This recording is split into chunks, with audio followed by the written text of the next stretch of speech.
ನಿಮಗೆ ಇಂಗ್ಲಿಷ್ ಓದುವುದಕ್ಕೆ ಕಷ್ಟ ಆಗ್ತಾ ಇದೆಯಾ? ನಿಮ್ಮ ಉಚ್ಚಾರಣೆ ನೋಡಿ ನಿಮ್ಮ ಫ್ರೆಂಡ್ ನಗ್ತಾ ಇದ್ದಾರಾ? ಹಾಗಾದರೆ ಈ ವಿಡಿಯೋ ಎಂಡ್ವರೆಗೂ ನೋಡಿ.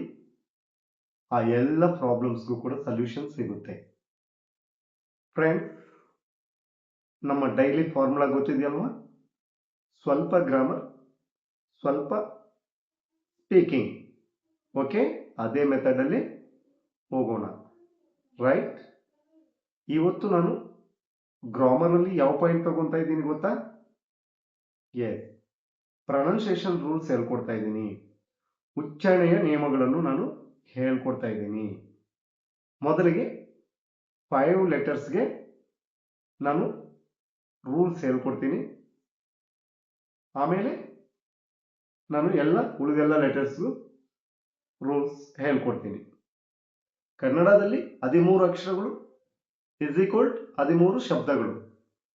ಇಂಗ್ಲಿಷಲ್ಲಿ 5 ಲೆಟರ್ಸ್ 20 ಸೌಂಡ್ಸ್. ವಾವ್, ಮಿರಾಕಲ್ ಅಲ್ವಾ? Yes, this is what English, the beauty of the English. ನಾನು ಹೇಳ್ಕೊಡ್ತೀನಿ. ಇಂಗ್ಲಿಷಲ್ಲಿ ಲೆಟರ್ಸ್ಗೆ ನೇಮ್ಸೇ ಬೇರೆ, ಸೌಂಡ್ಸೇ ಬೇರೆ. ಇವೆರಡು ಕೂಡ ಬೇರೆ ಬೇರೆ. ಅರ್ಥ ಆಯ್ತಲ್ವಾ? ಇಂಗ್ಲಿಷಲ್ಲಿ ನಾವು ಮೊದಲಿಗೆ ಸೌಂಡ್ಸ್ ಕಲಿಬೇಕು. ರೈಟ್, ನೇಮ್ಸ್ ನಮಗೆ ಬರುತ್ತೆ, ಹಾಗಾಗಿ ನಾವು ಮೊದಲಿಗೆ ಸೌಂಡ್ಸ್ ಕಲಿಬೇಕು. ಓಕೆ, ಮೊದಲು 5 ಲೆಟರ್ಸ್ ಅಷ್ಟೇ. ಯಾವುದದು? Vowel letters. A, E, I, O, U. ಮತ್ತೊಮ್ಮೆ ಹೇಳ್ತೀನಿ. A, E, I, O, U. ಇವು 5 ಇಂಗ್ಲಿಷ್ ಓವೆಲ್ ಲೆಟರ್ಸ್. ಈಗ ಇವುಗಳಿಗೆ ಸೌಂಡ್ಸ್ ನೋಡೋಣ. ಸೌಂಡ್. ಎ ಮೀನ್ಸ್ ಆ. E is equal to A. I is equal to E. O is equal to A. U is equal to A. ಈಗ ಗೊತ್ತಾಯ್ತಲ್ಲ? ಈ sounds ಕಲಿಬೇಕು ನೀವು. ನೇಮ್ಸ್ ಇಂದ ಓದಕ್ಕೆ ಆಗಲ್ಲ, ಸೌಂಡ್ಸ್ ಇಂದ ನಾವು ಈಸಿಯಾಗಿ ಓದಬಹುದು. ಈ ಸತ್ಯ ನಿಮಗೆ ಈಗ ಗೊತ್ತಾಯ್ತಲ್ಲ? ಓಕೆ, ನೆಕ್ಸ್ಟ್ ಕೆಲವೊಂದು ಪದಗಳನ್ನು ಯಾವ ರೀತಿ ಓದಬೇಕು ನೋಡೋಣ. ಆಪಿಲ್. ಆಪಿಲ್ ಏನಂತ ಓದ್ತಾ ಇದ್ದೀವಿ? ಆಪಿಲ್ ಅಂತ ಓದ್ತಾ ಇದ್ದೀವಿ. ನೆಕ್ಸ್ಟ್ ಇ, ಅದರಿಂದ ಎಗ್ ಅಂತ ಓದ್ತಾ ಇದ್ದೀವಿ. E G G, egg. ಮತ್ತೆ ಐ ಇಂದ INK, ಇಂಕ್. INK, ಇಂಕ್ ಅಂತ ಓದ್ತಾ ಇದ್ದೀವಿ. ನೆಕ್ಸ್ಟ್ ಓ ಅನ್ನು ಆ ಆಗಿ ಓದ್ತಾ ಇದ್ದೀವಿ. Orange. Orange, ORANGE, orange. Next U. U ಇಂದ ಆ ಅಂತ ಓದ್ತಾ ಇದ್ದೀವಿ. ಅಂಬ್ರಲಾ. ಅಂಬ್ರಲಾ ಅಂತ ಓದ್ತಾ ಇದ್ದೀವಿ. ಬಟ್ ಇಲ್ಲಿ ನಾನು ನಿಮಗೆ ಇನ್ನೂ ಒಂದು ಟಿಪ್ ಕೊಡ್ತಾ ಇದ್ದೀನಿ, ನೆನಪಲ್ಲಿ ಇಟ್ಕೊಳ್ಳಿ. ಏನಪ್ಪ ಟಿಪ್ ಅಂತಂದ್ರೆ, ಸೊ ಒಂದು letter is equal to many sound. ಅಂದ್ರೆ ಒಂದು ಲೆಟರ್ಗೆ ಒಂದಕ್ಕಿಂತ ಹೆಚ್ಚು ಸೌಂಡ್ಸ್ ಇಂಗ್ಲಿಷ್ ಅಲ್ಲಿ ಬರುತ್ತವೆ. ಅದನ್ನು ನಾನು ನೆಕ್ಸ್ಟ್ ಕ್ಲಾಸ್ ಅಲ್ಲಿ ಹೇಳ್ಕೊಡ್ತೀನಿ. ಈಗ ಬೇಸಿಕ್ ಆಗಿ ಒಂದು ಲೆಟರ್ ಒಂದು ಸೌಂಡ್, ಇಷ್ಟೇ ನಿಮಗೆ ಸಾಕು. ನಿಮಗೆ ಗೊತ್ತಾಯ್ತು ಅಂದ್ಕೊಂಡಿದ್ದೀನಿ. ಪ್ರೊನೌನ್ಸಿಯೇಷನ್ ಕರೆಕ್ಟ್ ಆಗಾದ್ರೆ ಕಾನ್ಫಿಡೆನ್ಸ್ ಆಟೋಮೆಟಿಕ್ ಆಗಿ ಬರುತ್ತೆ. ಅರ್ಥ ಆಯ್ತಲ್ಲ? ಎ ಅಂತಕ್ಕಂಥದ್ದು ಎ ಅಲ್ಲ, ಎ ಅಂತಕ್ಕಂಥದ್ದು ಆ. ಈ ರೀತಿ ಇ ಅಂತಕ್ಕಂಥದ್ದು ಇ ಅಲ್ಲ, ಇ ಅಂತಕ್ಕಂಥದ್ದು ಎ. ಐ ಅಂತಕ್ಕಂಥದ್ದು ಐ ಅಲ್ಲ, ಐ ಅಂತಕ್ಕಂಥದ್ದು E.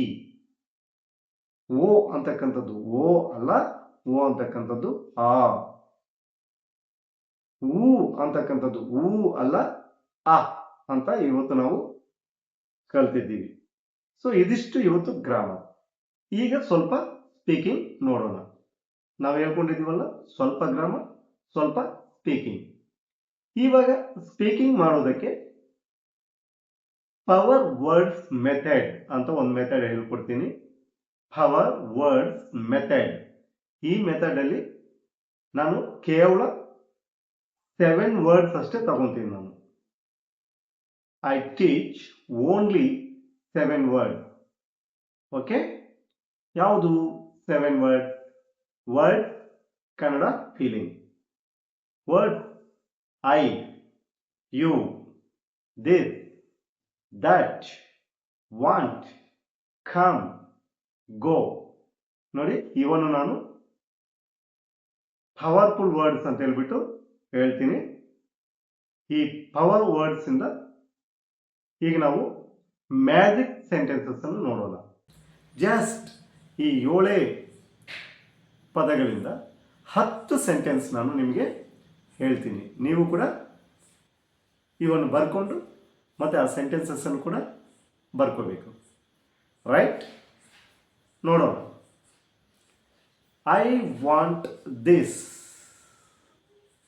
I want that, you want this, you want that, you come, you go, I come, I go, you want that, I want this. Understand? ನೋಡಿದ್ರೆ 7 words is equal 10 sentences ಮಾಡಿದ್ದೀವಿ. ಅರ್ಥ ಮಾಡ್ಕೊಳ್ಳಿ. This is not grammar, this is speaking. Here is no formula. ಇಲ್ಲಿ ಯಾವುದೇ ನಾವು formula use ಮಾಡಿಲ್ಲ. ಆ words ಇಂದ ಸೆಂಟೆನ್ಸಸ್ ಅಷ್ಟೇ ನಾವು ಮಾಡಿದ್ದೀವಿ. ಈಗ ನಾವು ರಿಯಲ್ ಸಿಚುಯೇಷನ್ ಒಂದು ಕ್ರಿಯೇಟ್ ಮಾಡೋಣ. Very simple. ಇದು ಒಂದು ರೋಲ್ ಪ್ಲೇ ಅಷ್ಟೇ. ಮನೆಯಲ್ಲಿ ಅಮ್ಮ ಮತ್ತು ಮಗು. ಅಮ್ಮ ಹೇಳ್ತಾರೆ ಯು ಕಮ್, ಮಗು ಹೇಳುತ್ತೆ ಐ ಕಮ್ ಅಲ್ವಾ? You come, I come. ಅಮ್ಮ ಹೇಳ್ತಾರೆ ಯು ಕಮ್, ಮಗು ಹೇಳುತ್ತೆ ಐ ಕಮ್. ರೈಟ್? ಓಕೆ, ಮತ್ತೆ ಇನ್ನೊಂದು ಸಿಚುಯೇಷನ್ ಕ್ರಿಯೇಟ್ ಮಾಡೋಣವಾ? ಮಾರ್ಕೆಟ್ ಅಲ್ಲಿ. ಸೊ ನೀವು ಹೋಗಿದ್ದೀರಾ ಮಾರ್ಕೆಟ್ಗೆ, ನೀವು ಕೇಳ್ತೀರಾ I want this, you give. I want this, you give. Right? ತುಂಬಾ ಈಸಿ ಅಲ್ವಾ? ಮೈ ಡಿಯರ್ ಫ್ರೆಂಡ್, ನೋಡಿದ್ದೀರಾ? ನೀವು ಈಗಾಗಲೇ ಇಂಗ್ಲಿಷ್ ಮಾತನಾಡ್ತಾ ಇದ್ದೀರಾ, ಬಟ್ ಸ್ಟಾರ್ಟ್ ಮಾಡಿದ್ದೀರಾ ಅಷ್ಟೇ, ಪರ್ಫೆಕ್ಟ್ ಆಗಲ್ಲ.